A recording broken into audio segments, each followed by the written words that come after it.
അസ്സലാമലൈക്കും വറഹ്മത്തുള്ളാഹി വബറകാതുഹു. ഇന്ന് ഞങ്ങൾ AMI മൂവാറ്റുപുഴയിലുള്ളവർ കൂടി പീസ് വാലി വിസിറ്റിങ്ങിന് പോവുകയാണ്.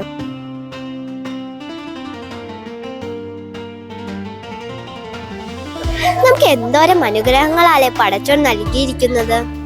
അതെ ഹാദിയ, നമ്മളുടെ ഈ യാത്രയിലൂടെ നമുക്ക് അള്ളാഹു നൽകിയ അനുഗ്രഹങ്ങളൊക്കെ നമുക്ക് മനസ്സിലാക്കാം. ഞങ്ങളുടെ മദ്രസയിലെ അധ്യാപകരും കുട്ടികളും എല്ലാവരും ഇവിടെ യാത്രയ്ക്ക് വേണ്ടി ഒരുങ്ങിക്കൊണ്ടിരിക്കുകയാണ്. ഇൻഷാ അല്ലാഹ് നമുക്ക് പീസ് വാലിയിൽ ചെന്നിട്ട് കാണാം. ഇവിടെ നിന്ന് 30 മിനിറ്റ് ആണ് മൂവാറ്റുപുഴയിൽ നിന്ന് പീസ് വാലിയിലേക്ക് പോകാനുള്ള വഴി.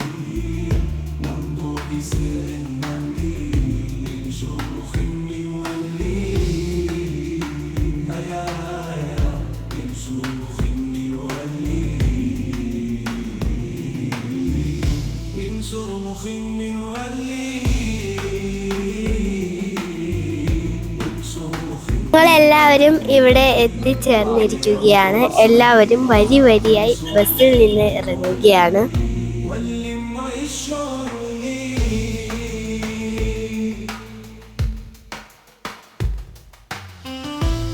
പീസ് വാലിയുടെ മുറ്റത്താണുള്ളത്. ഞങ്ങൾ പീസ് വാലിയിലേക്ക് പ്രവേശിക്കാൻ പോവുകയാണ്. ബാക്കിയുള്ളത് വഴിയേ പറയാം.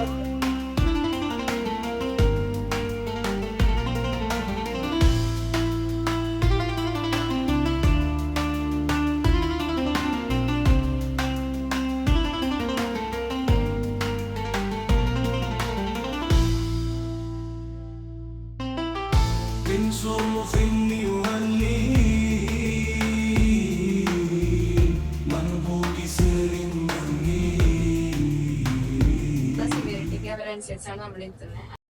ടെൻഷൻ കുറവായിരിക്കും, ഐ കോണ്ടാക്ട് ഉണ്ടാവില്ല, കോൺസെൻട്രേഷൻ ഉണ്ടാവില്ല.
ഞങ്ങൾ കുറെ പേരെ കണ്ടു, അവരോട് സംസാരിച്ചു. നല്ല സൗകര്യങ്ങളാണ് ഇവിടെയൊക്കെ, നല്ല ഭംഗിയുള്ള സ്ഥലങ്ങളാണ്.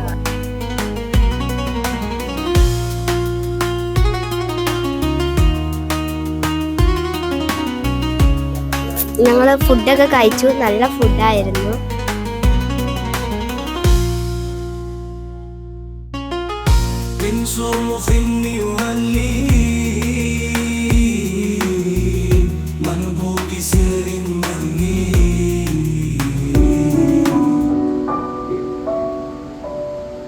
സമൂഹത്തിന്റെ നേരിടുന്ന പ്രശ്നങ്ങൾക്ക് പരിഹാരമാകുന്ന 10 വ്യത്യസ്ത പദ്ധതികളിലായി 1000 മനുഷ്യർക്കാണ് പീസ് വാലി തണലാകുന്നത്. പീസ് വാലിയിലാണ് ആരംഭിച്ചത്. പീസ് വാലി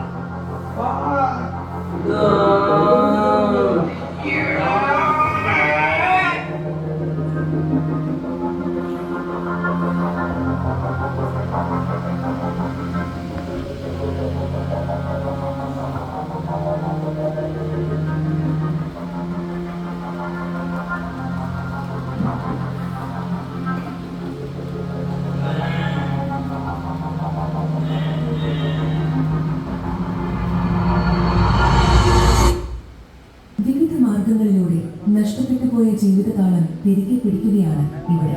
വ്യത്യസ്ത സാമൂഹിക സാഹചര്യങ്ങളിൽ നിന്നെത്തിയ 200 പേരാണ് ഈ കേന്ദ്രത്തിലുള്ളത്.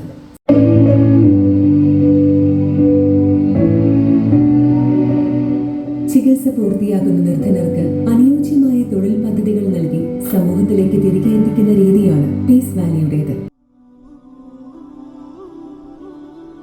കയ്യും കാലം കെട്ടിയിട്ടേക്കാണ് ഇവിടെ ഞങ്ങളുടെ വീടുകളിൽ കയ്യും കാലം കെട്ടിയിട്ടേക്കാ.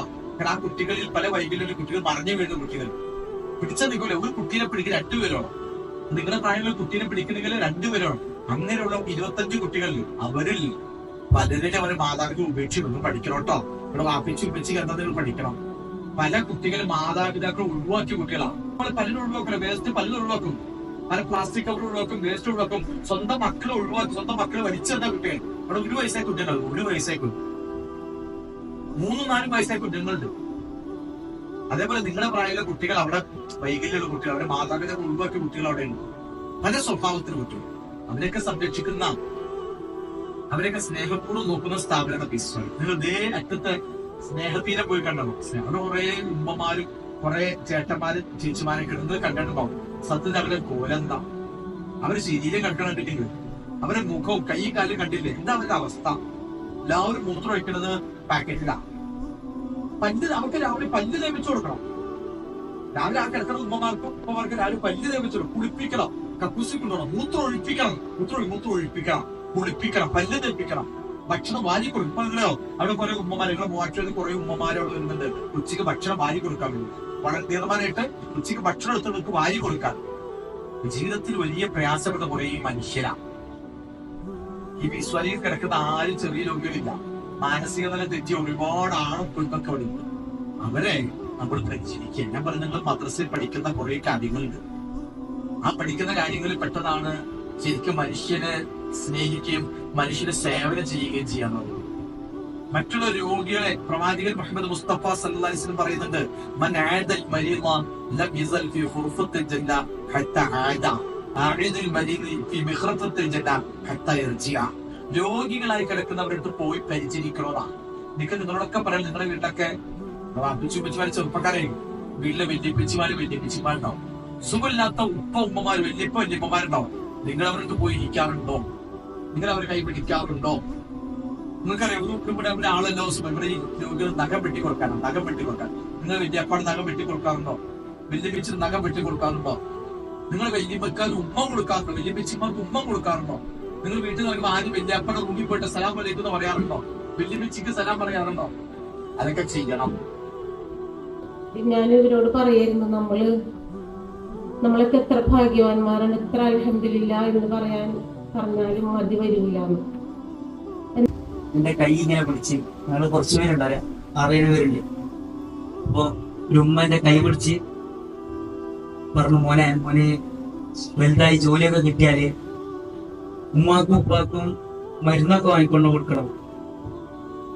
എനിക്കെന്തോ അത് വല്ലാതെ കൊണ്ടു. കാരണം ആ ഉമ്മാക്ക് കിട്ടാത്ത ഏതോ ഒരു ആഗ്രഹമായിരിക്കണം അത്. അല്ലെ, ആ ഉമ്മാന്റെ ജീവിതത്തില് കിട്ടാതായിപ്പോയ ഒരു വിഷമായിരിക്കണം എന്നോട് പറഞ്ഞത്. അത് കഴിഞ്ഞ് വേറൊരു ഉമ്മ എന്റെ നെറ്റിയില് നൃത്തം തരുകയും ചെയ്തു. ഇപ്പൊ നമ്മള് നേരത്തെ പോയപ്പോ അവിടുന്ന് ഒരു ഉമ്മ ഇതുപോലെ കൈ പിടിക്കുകയും മുത്തം തരികയും ചെയ്തു.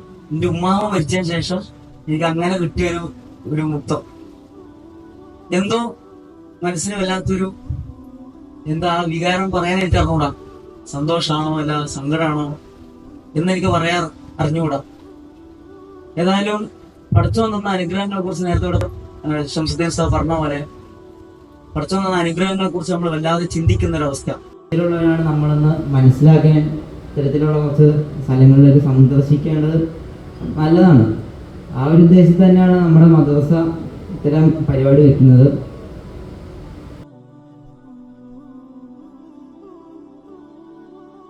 ഞങ്ങളിപ്പോൾ ഫോട്ടോ എടുക്കുന്ന സെക്ഷനിലാണ്. എല്ലാവരും കൂടി ഇന്ന് ഫോട്ടോ എടുത്തോണ്ടിരിക്കുകയാണ്.